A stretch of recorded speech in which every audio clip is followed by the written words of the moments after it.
Dan beasiswa atau non beasiswa itu bukan pembatas untuk kita menunjukkan potensi kita untuk kita menjadi berprestasi. Setiap manusia itu pasti berusaha gitu, nggak ada yang nggak berusaha gitu. Nggak ada kebaikan yang abadi, bila mana kebaikan itu untuk sendiri. Saya nggak bisa jadi manfaat untuk orang-orang nantinya di 5 tahun atau 10 tahun ke depan lifespan saya itu, saya pasti bakal ngerasa kecewa karena pada akhirnya perjuangan saya ini nggak nyampe ke orang lain gitu. Kalau kamu nggak dapat beasiswa berarti kamu beban keluarga, berarti orang yang dapat beasiswa kamu beban negara gitu. Boleh masuk. Masuk kita masuk. Masuk. Betul.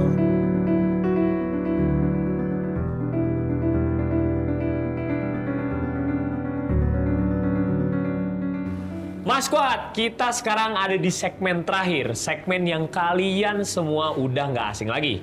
Mari kita mulai segmen di antara kau dan aku.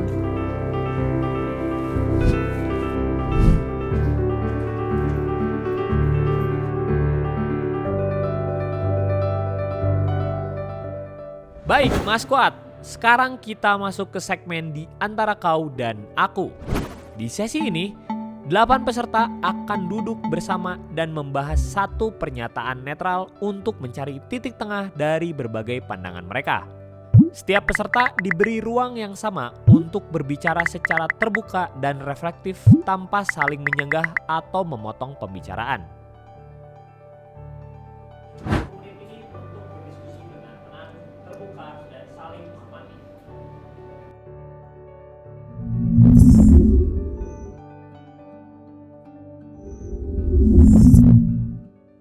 Manusia kan punya bidangnya beda-beda, bidang optimal tiap orang tuh beda-beda. Terus juga jadi itu menyimpulkan bahwa setiap mahasiswa ya pasti punya potensi yang sama untuk memberikan dampak terhadap lingkungannya. Pun nggak menutup kemungkinan mahasiswa yang beasiswa ataupun tidak beasiswa ini nggak melakukan atau nggak memberi dampak apapun kepada lingkungannya. Jadi tetap punya berada di level yang sama sih menurutku mereka semua. Ya, tiap mahasiswa juga ada yang dari berbagai golongan, berbagai latar belakang ya. Setiap keunikan itu bisa menjadi potensial sendiri bagi setiap mahasiswa itu, dan perbedaan potensial itulah yang membuat kehidupan ini begitu unik lah gitu. Betul. Beda adalah kaya. Iya, betul sekali. Kita kan, contohnya kita datang ke sini kan dengan background yang beda-beda. Kita datang ke sini dengan potensi dari jalan, potensi, ability yang beda-beda. Jadi memang pada dasarnya kita ini punya path-nya masing-masing, kita punya track-nya masing-masing. Dan beasiswa atau non beasiswa itu bukan penghalang, bukan pembatas untuk kita menunjukkan potensi kita untuk kita menjadi berprestasi. Kalau menurut aku sih kayak gitu ya. Beasiswa atau tidak beasiswa itu mah hanya mungkin perantara atau fasilitas yang bisa kita ambil untuk mendapat akses pendidikan itu. Tapi balik lagi, setiap orang punya kesempatan yang sama dan semua orang berhak mendapat pendidikan. Gitu. Betul. Baik.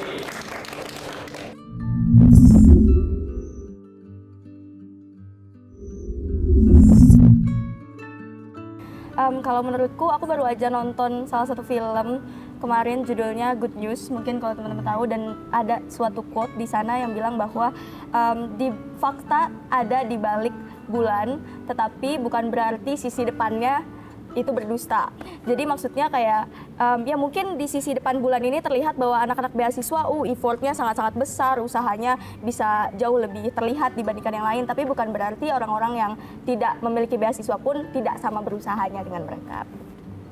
Orang-orang yang beasiswa itu hanya rezeki, dan pada akhirnya yang menentukan masa depan kita bukanlah apa yang kita raih hari ini, tapi apa yang kita perjuangkan pada hari ini. Iya, betul. Karena kita nggak bisa menjudgment bahwa hidupmu dan hidupku dengan perjuangan yang berbeda. Karena tujuan pun berbeda kan? Benar. Terus kalau ada orang yang bilang kalau kamu nggak dapat beasiswa berarti kamu beban keluarga, berarti orang yang dapat beasiswa kamu beban negara gitu. Boleh masuk. Masuk. Betul. Jadi pada akhirnya nggak ada beban. Iya. Jadi pada akhirnya semuanya bertanggung jawab. Negara bertanggung jawab untuk masyarakat, orang tua bertanggung jawab untuk anaknya. Betul. Jadi pada akhirnya mereka melakukan bukan sebatas untuk kamu beban, tapi untuk karena tanggung jawab mereka. Iya. Gitu. Kalau untuk aku sendiri sih sebetulnya dari kata berusaha itu sebenarnya setiap manusia itu pasti berusaha gitu. Nggak ada yang nggak berusaha gitu. Kalau gak berusaha, Iya. ya mati. Umpamanya gini loh, orang yang lagi koma di rumah sakit juga berusaha kembali untuk hidup kembali kan gitu.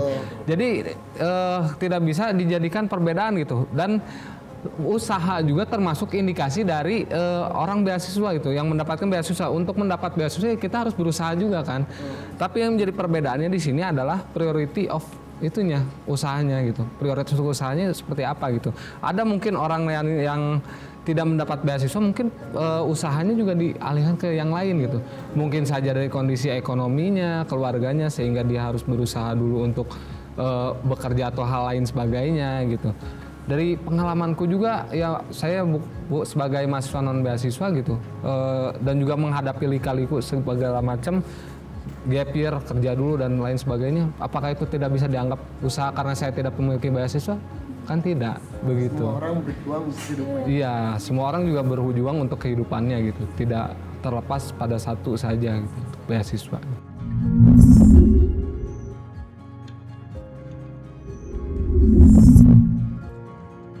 Kalau menurut saya ya, bener. Pendidikan adalah investasi terbesar. Bener gak? Nah jadi kalau beasiswa itu menurut saya bonus, itu bonus. Tetapi pada akhirnya yang menjadi titik utama negara investasi bukan hanya dari beasiswa, tapi juga dari bagaimana negara membentuk sistem dari pendidikan itu sendiri. Karena sistem pendidikan lah yang menentukan maju dan mundurnya pendidikan, betul gak? Karena kalau kita, apakah beasiswa yang besar menentukan kehidupan seseorang? Enggak. Yang terpenting sistemnya. Yang mana beasiswa gede tapi sistem yang buruk? Bener gak? Jadi anggaran masih buruk juga pendidikannya. Pada akhirnya menurut saya yang terbaik sih investasi adalah bukan investasi hanya pembiayaan saja, tetapi juga membangun sistem yang baik juga dalam pendidikan. Setuju. Sistem pendidikannya ya. Betul. Terus juga memang poin utamanya gimana mahasiswa itu mengembalikan feedbacknya ke pemerintah. Pun kita nggak bisa langsung melihat bahwa oh dia punya beasiswa pasti dia akan berdampak nih buat negara. Belum tentu juga. Jadi memang balik lagi ke setiap mahasiswanya itu sendiri sih, kita sebagai warga negara gimana kontribusi kita terhadap negara. Iya, ditambah juga ya. Emang pendidikan itu krusial banget, terutama di negara ini ya, yang dimana pendidikannya agak krisis, bisa kita bilang lumayan krisis, baik secara moneter, baik secara pelaksanaan juga ya. Terus juga beasiswa itu nggak menjamin pendidikannya bagus. Ya, beasiswa itu hanya menjamin dia pendidikannya itu punya akses fasilitas secara dana sama pelatihan. Cuman itu belum menentukan itu kualitas pendidikannya itu kayak gimana. Karena kan kualitas pendidikan itu tergantung sistem pendidikan sama mahasiswa itu sendiri menyerap pendidikannya kayak gimana. Terus juga ketika kita sudah mendapatkan pendidikan, tentunya kan pendidikan itu gak akan guna kalau kita cuman teori doang. Kita kan perlu ada praktek gitu, harus ada yang kita lakukan gitu ya. Apalagi kita kan kayak as mahasiswa atau as siswa itu kan selalu dapat term agent of change ya gitu. Jadi kita tuh memang punya Peran banget. Iya, punya peran untuk iya gitu. Tapi when we talk about kalau pendidikan itu adalah investasi, benar, karena kayak gini, kita untuk membentuk seseorang itu kan pasti harus sekolah dulu kan, kayak lewat pendidikan kan. Kita bisa baca karena pendidikan, kita bisa ngitung karena pendidikan, kita bisa bikin ini juga karena pendidikan. Kita bicara pun karena pendidikan. Iya, karena pendidikan, karena kita dapat pendidikan tentang itu. Bahkan mengkritik pendidikan pun karena iya, karena kita pendidikan. But when we talk about the sistem pendidikan di sini juga kan masih kurang merata gitu ya. Jadi kadang memang ada ketimpangan antara yang sudah dapat, yang sudah terprovided dengan baik sama yang enggak kayak gitu. Jadi mungkin itu juga jadi salah satu cara kita untuk Aku setuju sih, karena sebetulnya nggak bisa kita terus selalu berfokus investasi pada mahasiswa, karena mahasiswa itu kan jenjang lanjut perguruan tinggi, tapi kita harus berfokus juga pada di bawah yang kan pendidikan di bawahnya sebelumnya, yang menjadi fondasi dasar, baik itu sekolah dasar, menengah pertama maupun menengah akhir. Bagaimana kita membentuk sistem yang merata atau dan baik itu. Dan mengingat di Indonesia masih banyak daerah-daerah 3T ya. Jadi justru yang poin pentingnya gimana kita meningkatkan semangat belajarnya dari akarnya itu. Nah itu dia, karena kan membangun rumah juga harus dari fondasi kan. Karena kalau kita hanya terhadap akses saja, ternyata teman-teman yang kita tahu, terutama di daerah 3T, banyak yang motivasi belajarnya juga masih kecil, masih rendah, ya gitu. Jadi menurut saya sistem harus diperbaikin, aksesnya harus diperluas, dan pada akhirnya ya tadi kesemangatan buat kerja, semangat buat belajar pun harus meningkat juga. Betul.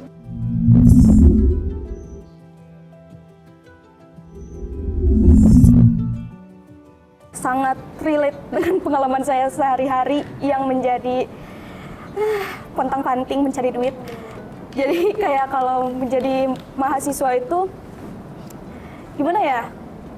Iya, dua-duanya mandiri, yang dapat beasiswa harus bisa pinter-pinter ngatur, yang gak dapat beasiswa harus lebih pinter lagi ngaturnya gitu. Dan kayak dua-duanya sebenarnya punya kebebasan dengan apa yang mereka butuhkan, iya. Cuma tuh kadang untuk mahasiswa yang non beasiswa, apalagi kayak kalau saya sendiri, saya tuh kerja freelance sih sebenarnya, kayak gak nentu juga, tapi weekday to weekend gitu. Dan itu tuh gajiannya tuh ya karena bisa dinego, jadi saya tuh nggak tahu kapan saya gajian juga gitu. Jadi kayak nggak bebas kan rasanya untuk saya membeli sesuatu, jadi itu kayak Harus imbang-imbang dulu ya. iya, terus tuh nggak Pikir cash flow. iya betul, dan nggak pasti juga saya dapat duit tuh tiap bulan segini gitu, nggak pasti gitu. Dan itu tuh kayak emang sama harus mandiri, cuma ini tuh lebih ekstra gitu. Soalnya kalau udah nggak ada, ya udah nggak ada gitu.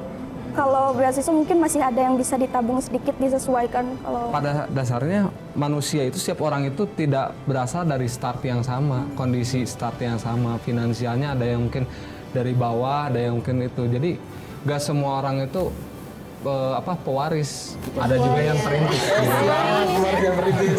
Ini mood ini. Nah, justru itu kan letak asiknya gitu.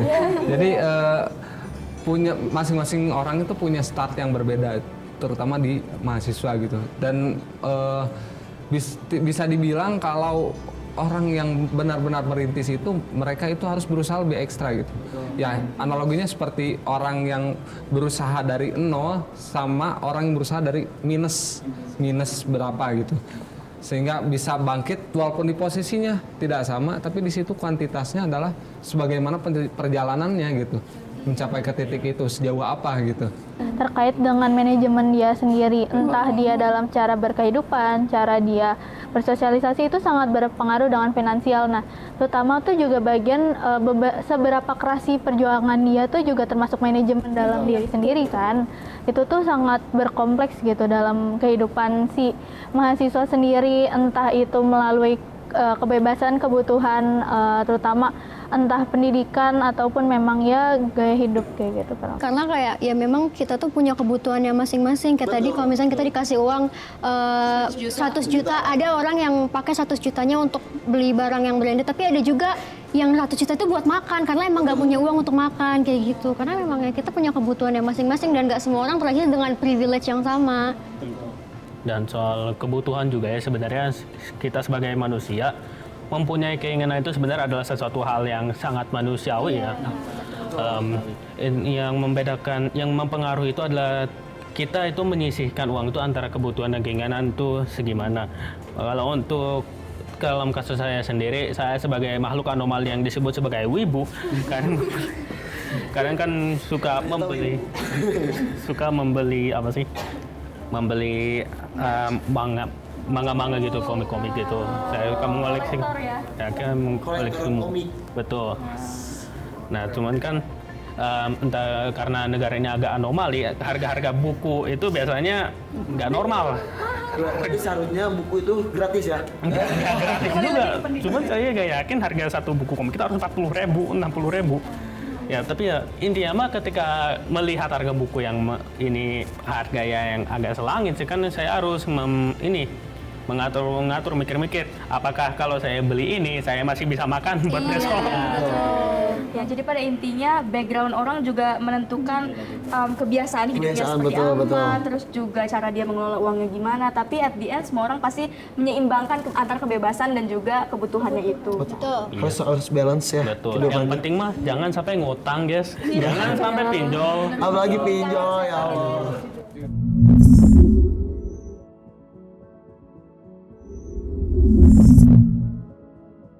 Impian saya di masa depan ya, satu saya pengen nikah. Next. Betul. Tapi kalau nggak bisa nikah ya udahlah, gitu kan namanya nasib lah ya. Tapi kalau yang saya inginkan, saya punya cita-cita menjadi orang kaya, si anjing. Amin, amin. Yang saya inginkan itu pengen menjadi seorang game developer saya. Pengen apa sih? Membuat sebuah kisah yang bisa bisa menggerakkan hati orang lain. Harapan 5 atau 10 tahun ke depan itu aku pengen jadi orang yang bisa dibilang orang sukses gitu, ya. Tapi pengen dengan cara aku sendiri gitu. Aku nggak mau mengikuti standar yang orang-orang buat. Ya, standar orang-orang ya. Mungkin orang lain melabelisasi kesuksesan itu dari orang yang kerja di kantor atau dari orang. Dan aku pengen gimana sih caranya pengen sukses tapi dengan cara sendiri gitu, dengan segala pengalaman yang didapat di universitas gitu, segala soft skill gitu aku ingin mempergunakan gitu. Kemarin saya aktif di bidang pendidikan sama sosial juga usaha ya. Ternyata teman-teman banyak sekali masyarakat yang gak punya akses terhadap pendidikan. Nah itu yang menjadi yang menjadi titik balik saya. Ternyata yang terpenting buat hidup 5 tahun ke depan 10 tahun ke depan, bagaimana menciptakan peluang-peluang pendidikan yang gratis. Bagaimana akses terhadap pendidikan tuh bisa mereka raih gitu ya. Nah makanya mimpi saya 5 tahun ke depan, 10 tahun ke depan, yang pertama ingin ngebuat namanya sekolah kolaboratif. Sekolah kolaboratif ini adalah sekolah yang bisa mendidik anak-anak tapi gratis. Jadi full gratis. Tapi bagaimana?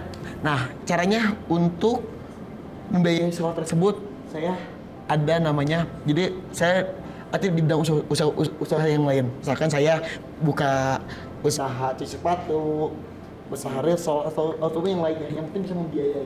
Yang pertama punya akses pendidikan bagus dan juga peluang-peluang kerja. Karena pada akhirnya ada banyak orang yang gak bisa sekolah anaknya karena apa? Karena orang tuanya gak kerja gitu. Pada akhirnya ya seperti itu teman-teman. Jadi menurut saya jadi pengusaha dan juga jadi pendiri sekolah. Amin. Kalau saya masih hidup di 5 atau sampai 10 tahun ke depan, saya gak mau nyanyain apa yang udah saya jalani sekarang. Saya pengen nanti di 5 sampai 10 tahun ke depan saya memiliki manfaat dari apa yang saya jalani sekarang, apalagi terlebih ke masyarakat di luar. Karena kalau saya nggak bisa jadi manfaat untuk orang-orang nantinya di 5 tahun atau 10 tahun ke depan lifespan saya itu, saya pasti bakal ngerasa kecewa. Karena pada akhirnya perjuangan saya ini nggak nyampe ke orang lain gitu. Kayak gitu sih kalau saya. Keren banget. Survive di prodi ya. Survive dulu. Ya kalau aku sendiri sih pasti aku pengen 5-10 tahun ke depan ilmu yang selama ini aku pelajari, teori-teori yang aku dapatkan selama aku hidup ini nggak cuma bisa bermanfaat untuk diriku sendiri tapi juga untuk lingkunganku. Nggak harus langsung besar, mungkin dari skala keluarga dulu, teman terdekat dan lingkungan sekitarku. Yang pasti pengen menuai manfaat sih ya. Salah satunya juga karena aku dari program studi pendidikan bisnis, jadi pastinya kayak mau membuka lapangan pekerjaan untuk orang-orang dan sebagainya. 19 juta ya lapangan kerja. Jangan dibahas. Kalau aku sendiri sih sama ya kayak Azriel. Ya Azriel. Nah aku tuh kan dia orangnya selalu kadang aku put pressure on myself, kayak aku udah ngeset track sama ngeset target kalau misalkan aku ini harus begini. Nah di 5 tahun ke depan ini aku mau hidup aku tuh nyaman, tenang, chill aja, nggak usah dikejar-kejar. Iya, dan aku nggak mau jadi orang yang fear of missing out. Karena kayak ya udah orang-orang udah punya tracknya sendiri, ngapain kita mikirin yang lain kan gitu. Apalagi kalau di ATM-nya ada 1 miliar ya. Aduh, amin banget, amin banget. Pokoknya sama lah kayak Adriel, aku pengen hidup sukses tapi dari definisi sukses aku sendiri gitu. Dan karena aku dari program studi psikologi, tentunya aku pengen banget ilmu aku tuh juga bisa bermanfaat ke orang-orang di sekitar aku, keluarga aku, teman-teman aku, pokoknya teman-teman di luar sana lah gitu. Mungkin aku kalau sampai 5 atau 10 tahun lagi dan aku masih bertahan sampai titik sana nanti, impianku masih sama. Aku ingin tetap berkarya dengan latar belakangku yang dari pendidikan seni rupa.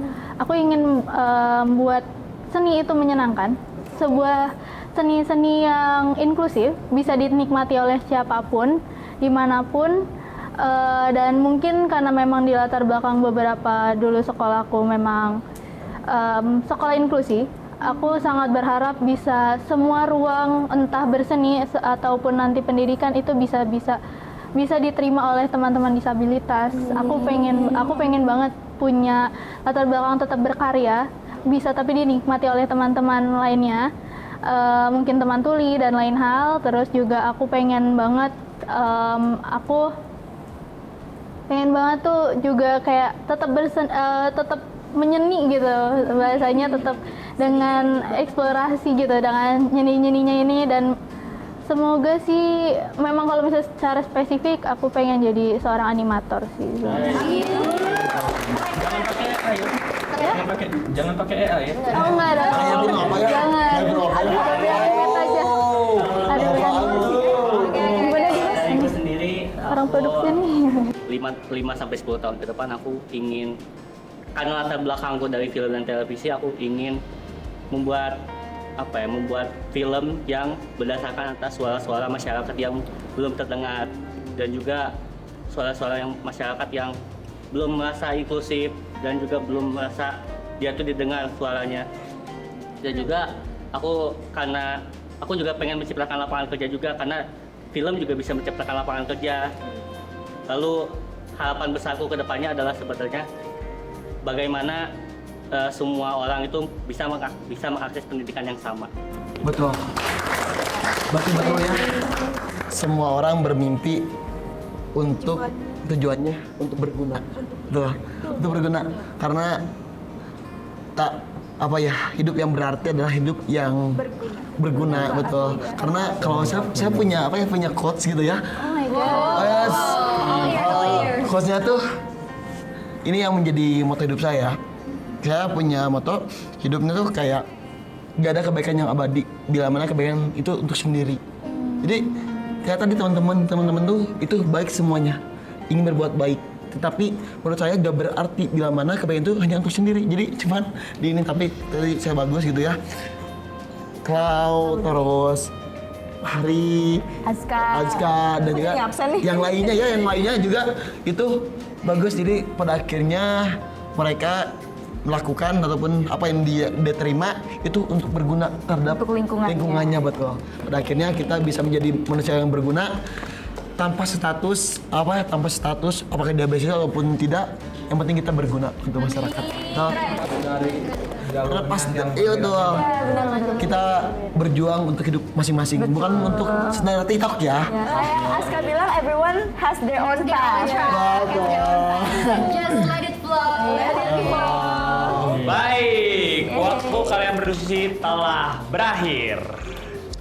Oke, baik, tepuk tangan buat kalian semuanya. Keren sekali.